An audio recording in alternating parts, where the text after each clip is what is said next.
Bhagavad Gita chapter 12 Bhakti Yoga Shloka number 12 with the meaning of the shloka.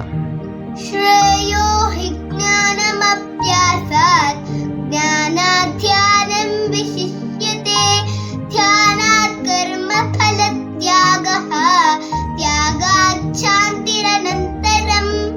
Meaning of the shloka. కర్మ ఫల త్యాగం అనే అభ్యాసముని నీవు చెయ్యలేకపోతే జ్ఞానమనే సాధనముని నీవు నెలకొనవలసింది. అయినా జ్ఞానం కంటే ధ్యానం ఉత్తమం, ధ్యానం కంటే కర్మఫల త్యాగం ఉత్తమం. ఎందుకంటే